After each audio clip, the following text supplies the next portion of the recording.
Se você clicou nesse vídeo, certeza que já fez essa pergunta. Por que cai cabelo? Qual é o verdadeiro motivo de eu estar ficando careca? E será que isso, pelo amor de Deus, tem cura? Calma, companheiro, quer entender de verdade. Qual o mecanismo da queda de cabelo e como tratar ou prevenir a calvície? Então, fica até o final do vídeo que esse conteúdo é pura dermatologia.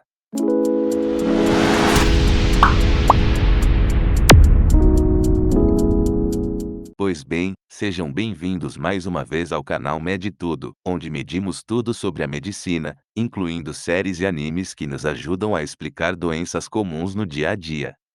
Hoje, o personagem escolhido como tema do vídeo foi justamente o Vegeta do Dragon Ball, cara. Mesmo que você nunca tenha assistido Dragon Ball, não saiba que é o tal do Goku ou o que é um Kamehameha, se liga. Assim, dá para perceber que o Vegeta enfrenta um problema que vem afligindo muitos homens, que são as famosas entradas, isto é, as primeiras progressões da calvície ou alopecia. Por isso, para todas as nossas espectadoras, saibam que o tema da careca é muito sensível para muitos homens. Não é brincadeira não e muito menos algo normal.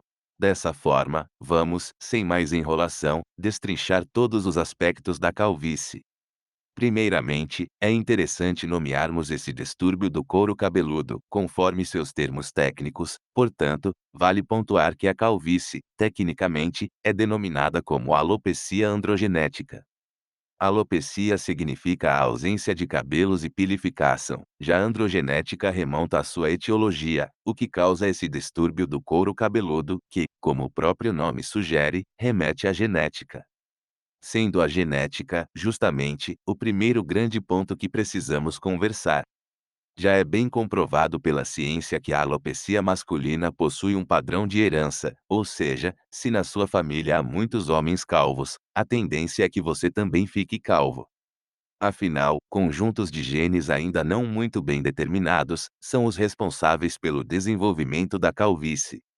Porém, há um ditado que na medicina, como no amor, nem nunca, nem sempre. Assim, pode ser que um homem com nenhum parente calvo desenvolva alopecia, do mesmo modo como um homem com muitos parentes calvos jamais tenha alopecia androgenética. Contudo, concordam que há uma certa questão de probabilidades nesse caso. Por conseguinte, se você que está me assistindo tem pai, avô e tios carecas, melhor começar a ficar esperto e se prevenir desde agora. Assistindo, por essa razão, até o final do vídeo, já que abordaremos um pouco dos tratamentos disponíveis no mercado.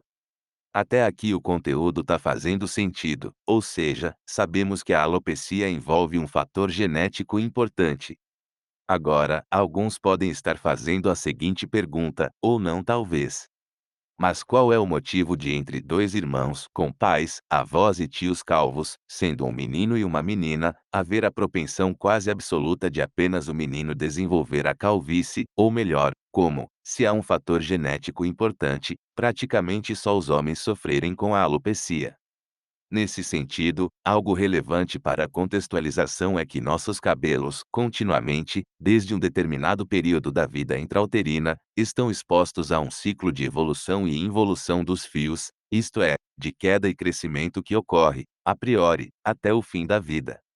Dessa maneira, os folículos pilosos do couro cabeludo passam por etapas sequenciais de desenvolvimento e atrofia denominadas a saber, em três tempos distintos, os fios anogênos, catagênos e telógenos. Vamos evitar um pouco aprofundar no ciclo capilar, do contrário esse vídeo ficaria muito longo, mas uma coisa que é interessante é que, guiados pelas células mesenquimais, os nossos fios do cabelo sempre ciclam de um estado anogeno, de crescimento em espessura e extensão, para uma fase catagena de atrofia e por fim, terminal que é a fase telógena, cujo ápice consagra-se como a queda dos fios. A grande questão é que a presença dos hormônios masculinos, tais quais a testosterona, quando correlacionada com uma predisposição genética, é capaz de levar à calvície. Com isso, respondemos à nossa pergunta anterior, de que, mesmo com a influência genética, mulheres tendem a ter menor probabilidade de alopecia, dada a sua proteção pela inexistência dos hormônios sexuais masculinos em seu organismo. Outra coisa, é exatamente por isso que se diminuirmos os níveis dos hormônios masculinos freamos a alopecia. Sendo essa uma informação-chave que vamos retomar mais pra frente. Afinal, cabe compreender qual o mecanismo do hormônio masculino no desenvolvimento da calvície. Dessa forma, sabe-se que a dihidrotestosterona, um derivado enzimático da testosterona, proveniente dos testículos e presente no sangue dos homens, é a principal molécula envolvida na queda de cabelos. Nesse aspecto, a testosterona encontrada no sangue, ao entrar no citoplasma das células do couro cabeludo, através de uma enzima chamada, prestem atenção nisso, de 5-alfa-redutase do tipo 2, é convertida em dihidrotestosterona e essa, por sua vez, interage no DNA, alterando a transcrição gênica, o que faz os fios do couro cabeludo entrarem, impreterivelmente, no ciclo telógeno, com a sua miniaturização e, posterior, queda. Cara, se geral captou esse raciocínio, a parte do tratamento vai ficar fácil de entender. Mas antes, mais como curiosidade, é legal reforçarmos, primeiro, que as mulheres também podem, embora menos frequente, ter alopecia androgenética feminina, já que podem produzir hormônios sexuais com ação semelhante à descrita através da enzima aromatase. Isso que é o mais massa.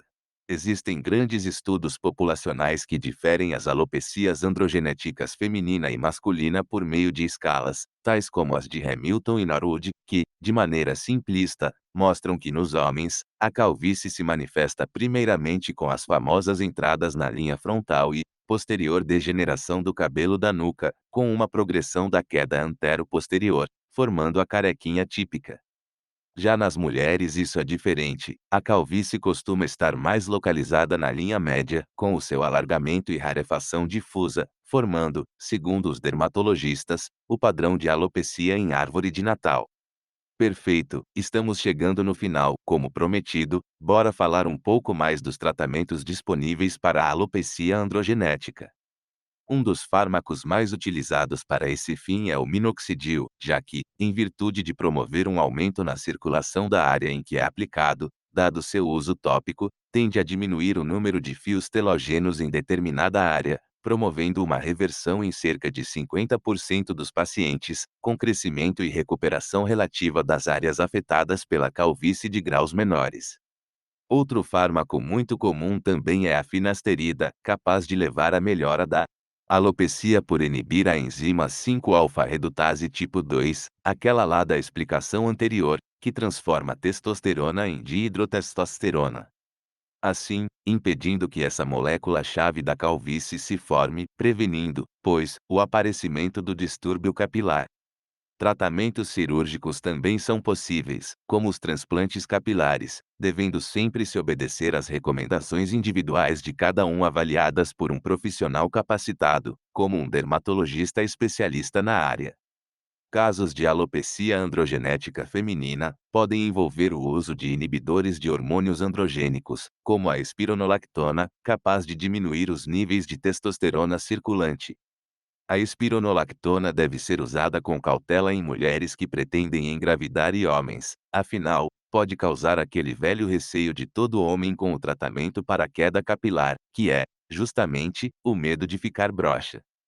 Mas para entender todos os efeitos colaterais das opções terapêuticas que acabamos de citar, é melhor deixar como um conteúdo para outro vídeo, que, provavelmente, deve aparecer como card interativo logo mais, como recomendação na tela final. É isso, gente. Faltou só aquele Kamehameha direto no botão de like e se inscrever. Assim, não tem como perder as novidades que vêm por aí no canal. Para você que chegou até aqui, um muito obrigado. Forte abraço e até a próxima.